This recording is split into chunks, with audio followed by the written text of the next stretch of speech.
And happy Wednesday! Today I want to talk about onboarding. And onboarding is a very, very important subject. No matter if you're onboarding an ISA, a buyer's agent, a listing partner, a support staff, a general manager, a CEO, I don't care what you're doing. Onboarding is so important. You should, each and every one of you, have an onboarding checklist. And the onboarding checklist starts at day 1, and then it will go through day probably 30, 45. Some places they have 90, 100-day plans. But let's focus on the first 30 days because that is the most important piece. You know, examples. Day 1, we need to get their SOI uploaded. We need to give them the welcome letter that they send out to their SOI. We need to get their 1099, all that kind of fun stuff, right? Day 2, you should have a learning library. Every single one of you should have a learning library. If you are the team leader or the broker, what I ask is that you have recorded buyer presentations, listing presentations, and if you're working with an investor or fix and flip presentations. On top of that, record some of your phone calls when you're prospecting. And then all we have to do is go into the system and tag the ones that are good or bad. So we know the ones that are good, we put that into the onboarding for the agents. Also on the support staff, you know, as easy as how do you answer the phone? You know, we answer the phone here. You can call my office anytime you want to, 800-957-8353. And just listen to how one of the 5 people that answer my phone answer the phone. 1, they'll have a great, enthusiastic voice.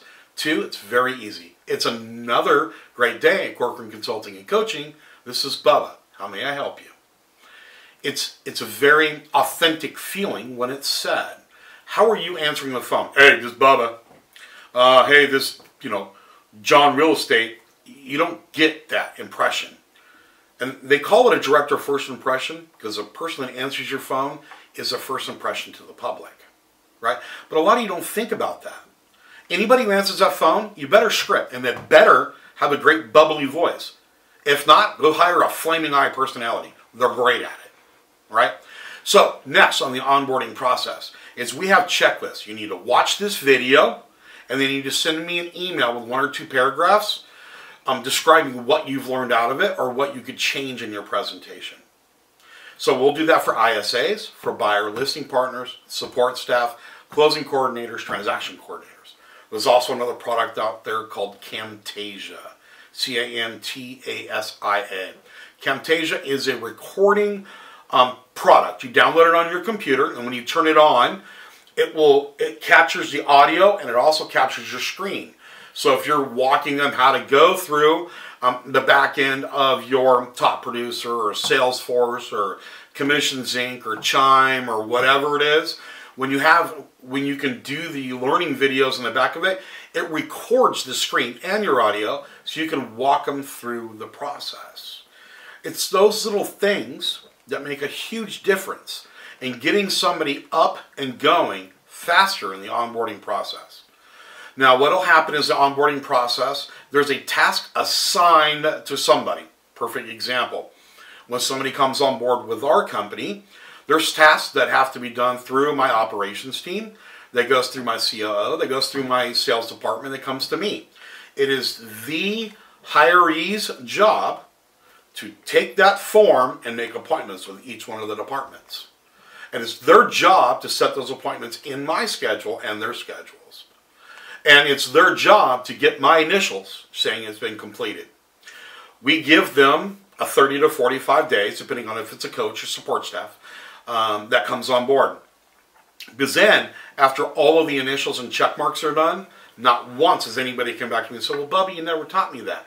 Because I'll whip out that thing and say, look, I showed you on January 22nd. See how easy it is? Right? But what it does is a lot of times we get so engaged into the process, we forget the little things. We forget the resources we have. Also in there, introduce them to your lender and introduce them to your title company, to your inspector, to whoever your termite, anybody that you're using. Make sure it's in the onboarding checklist. Let's make them feel like family the minute they walk in the door, not an outsider. And I'm not a firm believer of hiring a listing partner off the street if you're a team. In fact, my nirvana is hiring an ISA that will work on the phones at least 30 to 90 days, because we get to know how their scripts are, how they do with people. Do they like picking up the phone? Are they great on details? And then upgrading them to a buyer's agent to be able to work on the buyer side of it for at least 3 to 9 months. And then after that, going into a listing partner. Hiring a listing partner off the street, it's very hard to teach the culture.